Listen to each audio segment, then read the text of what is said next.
السلام لمن يعرف السلام ولمن يدعم السلام ولمن يحمي الإنسانية. أخاطبكم اليوم والسودان يتعرض لإبادة بيئية وإبادة بشرية مدعومة من قبل الدول العربية، ليس كل الدول العربية، مدعومة من دولة الإمارات التي حشدت كل الجهود لإبادة الدولة السودانية وإبادة البيئة السودانية، والتي حشدت كل مرتزقة العالم ومن جميع العالم لإبادة الشعب السوداني. وهذا ليس كلام دون أدلة، العالم كله يشهد الإبادة البيئية التي تعرض لها السودان، والآن يتكلمون عن دعم البيئة. كيف لمن يأتي بمرتزقة لإبادة الشعب السوداني لترفيع الشعب السوداني يقول أن يدعم البيئة؟ البيئة محور الإنسان، من يقتل الإنسان ليس داعما للبيئة. لا بد من أن نكون واضحين، لا بد أن نكون واضحين وأن نضع الوزير هنا الرجاء الالتزام بالموضوع وكذلك الالتزام. أنا التزمت بالموضوع وعدم كلكم فنيين. البيئة كل ما يحب الإنسان ويتأثر بها ويؤثر فيها. البيئة محور الأساسي للإنسان، فتدمير الإنسان إبادة للبيئة. نعمل من أجل البيئة لدعم سبل كسب عيش الإنسان، لدعم الإنسانية وليس لإبادتها. السودان يتعرض لإبادة بيئية كبيرة جدا، لإبادة إنسانية مدعومة من دولة الإمارات.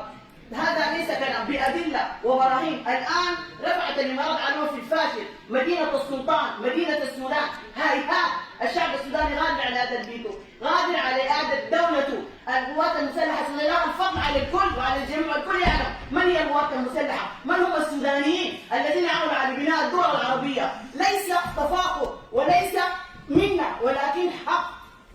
قدمنا وعملنا وماذا وجدنا؟ الآن اللي مخزي كلمة الأمين العام لمجلس الوزراء يتكلم عن فلسطين وتعرض به من إبادة بيئية ولا يتم السودان، لم يذكر السودان.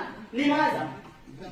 احنا أعضاء ومن حقنا، كل العالم شهد، القريب قبل البعيد، كل العالم شهد الإبادة البيئية اللي حصلت في السودان. ماذا وجدنا من هذا المجلس؟ ما وجدنا دعم. أنا ما أنا ملزم بأي قرار من هذا المجلس، وأعلن خروجنا من هذا المجلس. ما ملزمين. دعمنا المجموعات العربية، دعمنا العمل البيئي العربي، ماذا وجدنا؟ نعاني الآن، كل العالم شهد، حتى الأمم المتحدة شهد بأنه يتعرض له أكبر إبادة بيئية شهد العالم.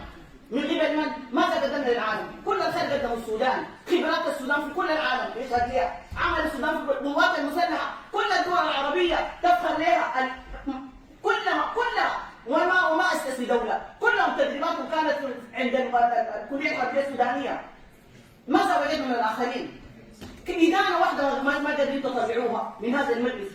الآن العام المنصرم تكلمت عن الإبادة البيئية في بلدي، والحمد لله بفضل جهود السودانيين والخبرات السودانية نعمل على التعافي البيئي، ولكن تركونا لا، يذهبوا يضربون ويستهدفون ويحشدون. كل الأسلحة جربت، حتى الكيميائي جرب الآن في الفاشل. يريدون أن يطفئوا نور الله والله متم نور وجه الكافرون. السودان غادر على عدد بيته، لأننا لدينا الخبراء، لدينا العلماء، وتشهد كلكم بمن هو السوداني، من هو المتفاني، من هو الذي يعمل بجد ما يحمدون أن يأخذ. ده السودان، وعايدون إن شاء الله، وبلدنا تتظل. ما حتقدروا، وليس بإمكانكم أن تحطموا تاريخ السودان وحضارته. نحن أمة حضارتنا 7000 سنة، ما تحطموها الآن، لأنكم تستهدفون، لأنكم تبغضون هذه الحضارة.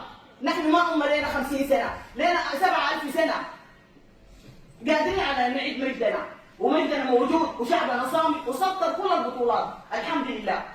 ولكن المخزي والمحزن إنه نجد من أشقاء، نعتبر أشقاء لهم، إدانة واحدة ما تطلع منهم. لماذا؟ حتى الجامعة العربية، حتى هنا الأمين العام لما يتكلم دكتور فتح الله بيقول من دعم فلسطين. طيب السودان اللي حصل عنده شيء العالم وعيتها واكبر مما حصلت في فلسطين.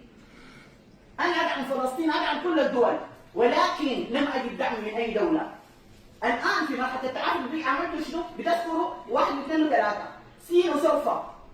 ده الوضع هنا، ما في اي عمل مقدم على ارض الواقع، ما في اليه لتنفيذ اي قرارات.